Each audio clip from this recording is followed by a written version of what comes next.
जीवन की गहराई में हो, जीवन की गहराई में तुम खुद जाकर झांक लो, क्या कमी रह गई है खुद में, तुम खुद देख कर सुधार लो। Welcome to my YouTube channel अपना math Masti by Rakesh sir पर आप सभी विद्यार्थियों का स्वागत है। मेरे प्यारे बच्चों, इससे पहले वाले वीडियो में हम लोग सीक्वेंस पर अध्ययन किए हुए थे और आज हम लोग समांतर श्रेणी that means arithmetic progression that is AP पर अध्ययन करेंगे। तो अर्थमेटिक प्रोग्रेशन कहते किसको हैं, तो आइए हम लोग इसको समझते हैं, बहुत ही अच्छे ढंग से समझेंगे। जैसे मेरे प्यारे बच्चों, अगर कोई आपसे पूछ दे कि 1 2 3 4 5 एंड सो ऑन, ये क्या है, क्या पूछेगा कि 1 2 3 4 5 एंड सो ऑन ये कैसा नंबर है, कैसा नंबर है, तो सबका जवाब आएगा सर ये प्राकृत संख्या। कैसा प्राकृत संख्या सर? नेचुरल नंबर है, नेचुरल नंबर है। लेकिन कोई लड़का कहेगा कि सर ये वास्तविक संख्या है। क्या है? वास्तविक संख्या। कैसा संख्या? वास्तविक, रियल नंबर। तो बताइए यह रियल नंबर ही है, एक्चुअल में ये रियल नंबर ही है, लेकिन रियल नंबर में इस नंबर को एक स्पेशल नाम रखा गया। रियल नंबर में 1 2 3 4 5 को एक स्पेशल नाम दिया गया कि यह हमारा एक क्या है, नेचुरल नंबर है, प्राकृत संख्या है। ठीक उसी प्रकार एपी क्या होता है, तो एपी एक सीक्वेंस ही होता है। एपी क्या होता है?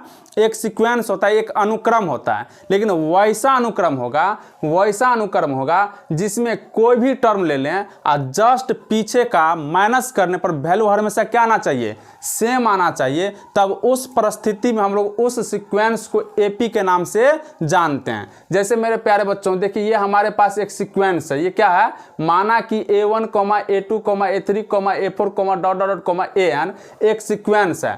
तब यदि हम क्या करें, any term minus preceding term, तो बताइए अगर A1 को हम लोग सिलेक्शन कर लेते हैं तो क्या A1 के पीछे कोई टर्म है, तो एनी टर्म माइनस पीछे वाला टर्म यहां से संभव नहीं होगा। कोई भी टर्म और माइनस पीछे वाला टर्म A1 से संभव नहीं है। तो हम लोग कहां से आएंगे? A2 से। अगर A2 का सिलेक्शन करते हैं तो इसके जस्ट पीछे नंबर है ना, तो यहाँ से क्या हो जाएगा, any term minus preceding term, मतलब कोई भी टर्म अगल का माइनस पिछल का यहाँ से संभव है A2 से। तो अगल का A2 हो गया, माइनस पिछल का क्या हो गया A1, तो A2 माइनस A1। फिर A3 से भी संभव है, अगल का हम A3 ले लेते हैं तो पिछल का कितना, कोई भी नंबर लेंगे ना तो उसके पिछल का क्या करना, घटाना है। अगर वैल्यू हर हमेशा बराबर होते चला जाता है तब उस परिस्थिति में हम लोग क्या कहते हैं, एपी है। तो बताइए A2 माइनस A1 बराबर A3, इसे जस्ट पीछे वाला, जस्ट पिछल का क्या हो जाएगा A2। फिर आइए A4, इसके जस्ट पीछे वाला क्या मिलेगा A3, तो A4 माइनस A3। फिर आइए A4 के बाद क्या मिलेगा आपको A5, तो A5 minus A4 dot dot dot के अंदर है, बात समझ रहे ना। उसी तरह से हम लास्ट वाला टर्म ले लेते हैं, क्या होगा AN। इसके जस्ट पीछे वाला घटाना ना है, तो इसके जस्ट पहले कौन सा नंबर मिलेगा AN माइनस 1 ना, तो AN में से हम क्या किए, N माइनस 1 को घटा दिए। तो any term minus preceding term मतलब पीछे वाला टर्म, कोई भी टर्म लेते हैं उसको पीछे में से क्या करते हैं, घटा देते हैं। तो सबके सब आपस में क्या होना चाहिए, सबके सब आपस में क्या होना चाहिए, बराबर होना चाहिए। क्या होना चाहिए, बराबर होना चाहिए, सेम आना चाहिए। डेट मीन्स सेम आना ही क्या कहलाता है, अचर। क्या कहलाता है, अचर, कांस्टेंट। क्या कहलाएगा, अचर, कांस्टेंट। तब उस परिस्थिति में इस सीक्वेंस को एक स्पेशल नाम रखा गया। वह स्पेशल नाम क्या रखा गया, अर्थमेटिक प्रोग्रेशन एपी। समझ गए ना। तो यही बात लिखे हुए हैं कि अगर अचर होगा तब दिए गए सीक्वेंस को हम लोग क्या बोलेंगे, एपी कहा जाता है। क्या कहा जाता है, एपी। ये जो any term minus preceding term कहीं से जो कर रहे हैं ना, कहीं से भी आप जो कर रहे हैं या वैल्यू जो सेम आ रहा है उसको हम लोग क्या बोलते हैं, कांस्टेंट। इसी कांस्टेंट को एक स्पेशल नाम रखा गया, क्या कि एपी का कॉमन डिफरेंस है, सार्वंतर है। क्या है, एपी का कॉमन डिफरेंस, सार्वंतर है। बात समझ रहे हैं ना। तो बताइए यह अचर कांस्टेंट एपी का सार्वंतर कॉमन डिफरेंस कहलाती है। जैसे देखिए ये आपके पास एक सीक्वेंस है। कैसा सीक्वेंस है, ये आपके पास सीक्वेंस है। तो बताइए क्या इस सीक्वेंस को हम लोग एपी बोलेंगे? तो देखिए 3 5 7 9 ये क्या एक सीक्वेंस है। ये अभी क्या है, सीक्वेंस है। अभी हम इतना कुछ नहीं जानते हैं, सिर्फ ये जाने कि सर ये हमारे पास क्या है, एक सीक्वेंस है। क्यों सीक्वेंस है, क्योंकि सर जस्ट आगे वाला टर्म को हम लोग बता पा रहे हैं, क्योंकि 3 का कितना 3 + 2 तब ना 5, मतलब 2 का क्या हो रहा है, इंक्रीजमेंट हो रहा है, बढ़ोतरी हो रहा है। ठीक है, तो हम लोग 3 के बाद 5, 5 के बाद 7 है, 7 के बाद क्या बोल रहे हैं 9 के बाद क्या बोल रहे हैं 11 आ जाएगा। तो ये क्या देख रहे हैं, एक निश्चित ऑर्डर को फॉलो करके आगे बढ़ते हुए जा रहा है, इसलिए हमारे पास ये हमारा क्या हो गया, सीक्वेंस हो गया। लेकिन इस सीक्वेंस को आप चेक करना है क्या ये एपी है। तो कहीं से भी अगर हम टर्म का सिलेक्शन करते हैं और उसमें जस्ट पीछे वाला को घटा देंगे, जस्ट पिछल का, चलिए हम 5 को सिलेक्शन किए और जस्ट पिछल का घटे, 5 में से 3 जाएगा कितना आएगा 2। फिर आइए 7 को सिलेक्शन करते हैं, जस्ट पिछल का घटे, 7 में से 5 घटेंगे कितना आ जाएगा 2। फिर 9 का सिलेक्शन करते हैं और 9 में से जस्ट पीछे वाला को घटा, 9 में से 7 जाएगा कितना मिलेगा 2। क्या देख रहे हैं सर, कहीं से भी अगर कोई टर्म लेते हैं और उसके जस्ट पिछलका को घटाते हैं तो वैल्यू हमेशा क्या आ रहा है, सेम आ रहा है। तो वैल्यू का सेम आना ही क्या कहलाएगा, कांस्टेंट, अचर क्या कहलाएगा, कांस्टेंट। तब उस परिस्थिति में ये सीक्वेंस मेरा क्या कहलाएगा, एपी कहलाएगा। इसलिए ये सीक्वेंस मेरा क्या हो गया, एपी। जो कांस्टेंट आता है any term minus preceding term करने से, कोई भी टर्म और जस्ट इसका पिछल का माइनस करने से जो वैल्यू आता है वही वैल्यू हमारा क्या कहलाता है, सार्वंतर। क्या कहलाता है, सार्वंतर, कॉमन डिफरेंस। तो कॉमन डिफरेंस कितना हो जाएगा 2। अब आइए जैसे देखिए 20 के बाद क्या है 15 के बाद क्या है 10 के बाद क्या है 5 के बाद क्या है 0। अब इसको चेक करना है एपी है क्या, तो आप करके देखिए any term minus preceding term. तो ये हम 15 का सिलेक्शन करते हैं, 15 माइनस 20 करेंगे तो कितना आ जाएगा -5। फिर 10 में से 15 को घटाएंगे तो कितना आ जाएगा -5। फिर 5 में से जस्ट पीछे वाला घटाना है, तो 5 में से 10 को घटाएंगे तो कितना आ जाएगा -5। फिर इस 0 में से जस्ट पीछे को घटाएंगे, 0 में से 5 को घटाएंगे तो क्या मिलेगा -5। तो क्या देखना है कि सर हर परिस्थिति में कोई भी टर्म माइनस जस्ट पीछे वाला टर्म करते हैं तो वैल्यू हमेशा क्या आ रहा है, सेम आ रहा है, जो किसके बराबर है, -5 के बराबर है। इसलिए ये हमारा क्या कहलाएगा, एपी कहलाएगा। एनी टर्म माइनस प्रीसीडिंग करने पर जो वैल्यू हमेशा सेम आता है, जो आपके पास कांस्टेंट वैल्यू आ रहा है वही कांस्टेंट वैल्यू क्या कहलाता है, कॉमन डिफरेंस। इसलिए इस एपी का कॉमन डिफरेंस कितना हो जाएगा -5। फिर आइए 3 3 3 एंड सो ऑन। तो बताइए इसमें any term minus preceding term कीजिए, कोई भी टर्म और माइनस जस्ट पीछे वाला टर्म, तो 3 या -3 करें तो कितना आ जाएगा 0। फिर 3 -3 करें तो कितना आ जाएगा 0। क्या देख रहे हैं कि सर कोई भी टर्म और माइनस पीछे वाला टर्म करते हैं कितना आ जाएगा 0। यहाँ से संभव नहीं होगा, अगर इस टर्म का सिलेक्शन करते हैं, इसके पीछे टर्म नहीं ना है, तो इसलिए एक स्टेप आगे जाकर के कहीं से सिलेक्शन करना, ठीक है ना। इस शुरुआती को छोड़ना है और बाद में कहीं से सिलेक्शन करना, ठीक। तो इस 3 को हम सिलेक्शन किए तो 3 -3 कितना 0। फिर ये 3 -3 कितना आ जाएगा 0। क्या देख रहे हैं सर, कोई भी टर्म माइनस जस्ट पीछे वाला टर्म कर रहे हैं तो वैल्यू क्या आ रहा है, वैल्यू क्या आ रहा है बताइए, 0 आ रहा है हर जगह। तो वैल्यू सेम आ रहा है, डेट मीन्स क्या, अचर आ रहा है, कांस्टेंट आ रहा है। तो यही कांस्टेंट हमारा क्या कहलाएगा, कॉमन डिफरेंस। तो ये भी हमारा क्या हो गया, एपी।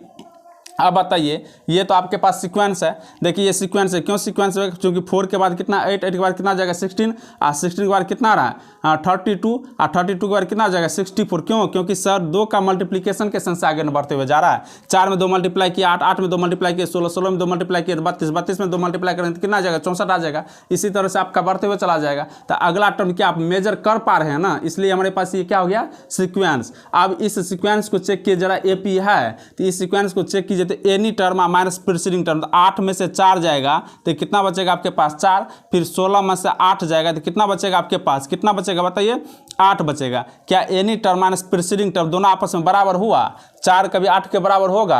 जब हमारा शुरुआती में ये स्टेप इस कंडीशन को होल्ड नहीं किया, any term minus preceding term, कोई भी टर्म माइनस जस्ट पीछे वाला टर्म अगर इक्वल नहीं होगा, तब उस परिस्थिति में उस सीक्वेंस को हम एपी नहीं कहेंगे। तो ये हमारा क्या सीक्वेंस, एपी है ही नहीं। ये जो सीक्वेंस है हमारा, ये सीक्वेंस है, ये हमारा सीक्वेंस है, लेकिन ये सीक्वेंस हमारा एपी नहीं है। तो जब एपी नहीं तो क्या इसका कॉमन डिफरेंस मिलेगा, इसलिए हम लोग क्या इसका कॉमन डिफरेंस नहीं मिलेगा, हमारा नोट डिफाइन, इसका कॉमन डिफरेंस डिफाइन नहीं होगा। फिर देखिए इस एपी में इसको देखिए, ये भी हमारा एक सीक्वेंस है। इसमें कोई भी टर्म माइनस जस्ट पीछे वाला कीजिए, 4 में से 2 घटाएंगे कितना आ जाएगा 2, 6 में से 4 घटाएंगे कितना आ जाएगा 2। तो कोई भी टर्म माइनस जस्ट पीछे वाला टर्म करते हैं तो वैल्यू हमेशा क्या आता है, सेम आता है। क्या आ रहा है, वैल्यू सेम आ रहा है, इसलिए ये हमारा क्या कहलाएगा, एपी कहलाएगा। और जो वैल्यू हमेशा सेम आता है वही वैल्यू तो हमारा क्या कहलाता है, कॉमन डिफरेंस कहलाता है। इसलिए इसका कॉमन डिफरेंस कितना हो गया 2। अब है किस सीक्वेंस को, किस एपी को हम लोग परिमित एपी, इनफाइनाइट एपी बोलेंगे, और किसको हम लोग फाइनाइट एपी, परमिट एपी। तो परमिट, इनफाइनाइट और फाइनाइट नाम से काम स्पष्ट है। जिस सीक्वेंस में नंबर ऑफ टर्म फाइनाइट होगा, जिस एपी में नंबर ऑफ टर्म क्या होगा, फाइनाइट होगा, उस एपी को हम लोग क्या फाइनाइट एपी मतलब परमिट एपी कहेंगे। और जिस एपी में नंबर ऑफ टर्म्स क्या होगा, इनफाइनाइट होगा, उस एपी को हम लोग क्या बोलेंगे, अपरिमित एपी कहेंगे, ठीक है ना। तो आप समझ गए होंगे किसको हम लोग इनफाइनाइट बोलेंगे, किसको हम लोग फाइनाइट एपी बोलेंगे। तो बताइए जो इस एपी में नंबर ऑफ टर्म्स कितना कितना इन्फानाइट है, देखना डॉट डॉट करते चलते जा रहा है, तो इसमें इन्फानाइट नंबर ऑफ टर्म्स है, इसलिए इसको हम लोग क्या बोलेंगे, अपरिमित एपी, इन्फानाइट एपी। इस एपी में कितना टर्म्स है, इन्फानाइट नंबर ऑफ टर्म्स है, इसलिए ये भी हमारा क्या हो जाएगा, अपरिमित एपी। ये इस एपी में, इसमें भी क्या नंबर ऑफ टर्म्स इन्फानाइट है, इसलिए ये हमारा क्या हो जाएगा, अपरिमित एपी। क्या ये सीक्वेंस है, या सीक्वेंस तो है सर, लेकिन एपी नहीं, जब ये एपी नहीं हुआ तो इसका कॉमन डिफरेंस भी नहीं निकलेगा, और फाइनाइट और इन्फिनाइट एपी आप नहीं कह सकते हैं, ये डिफाइन नहीं होगा। इस एपी को देखिए तो इसमें नंबर ऑफ टर्म्स फिक्स है, क्यों, क्योंकि इसमें आप काउंट करके बता सकते हैं, क्योंकि लास्ट टर्म गिवन है, मेजर है, तो आप 2, 4, 6 इस तरह से बढ़ते 720 के पास चले आइए, नंबर ऑफ टर्म काउंट करके बता सकते हैं, इसलिए हमारा कैसा एपी हो जाएगा, परिमित एपी हो जाएगा। इसको नंबर ऑफ, इसमें कितने टर्म्स हैं, इसको निकालने के लिए हम लोग का इस तरह हम क्या देख रहे हैं कि कोई भी एपी का कॉमन डिफरेंस जो है पॉजिटिव भी हो सकता है, नेगेटिव भी हो सकता है और जीरो भी हो सकता है, जो आपको इस कॉमन डिफरेंस को देख कर का स्पष्ट दिख रहा होगा। पॉजिटिव भी हो सकता है, डेट मीन्स क्या धनात्मक भी हो सकता है, नेगेटिव भी हो सकता है, डेट मीन्स ऋणात्मक भी हो सकता है, और जीरो भी हो सकता है, डेट मीन्स क्या शून्य भी हो सकता है। तो कोई अगर आपसे पूछे कि बताइए क्या एपी का common difference positive, negative, zero हो सकता है, तो आप कहिएगा बिल्कुल हो सकता है, कभी पॉजिटिव भी होगा, कभी नेगेटिव भी होगा, कभी जीरो भी होगा। किस पर डिपेंड करेगा, तो एपी पर डिपेंड करेगा कि आपका एपी कैसा है। अगर ये वीडियो आप लोग को अच्छा लगा तो प्लीज़ लाइक कर दें, सब्सक्राइब कर दें और बेल आइकन को दबा दीजिए, ताकि मैं इस तरह का कोई भी वीडियो अपलोड करूं तो इसका नोटिफिकेशन सबसे पहले आप तक पहुंच जाए। धन्यवाद।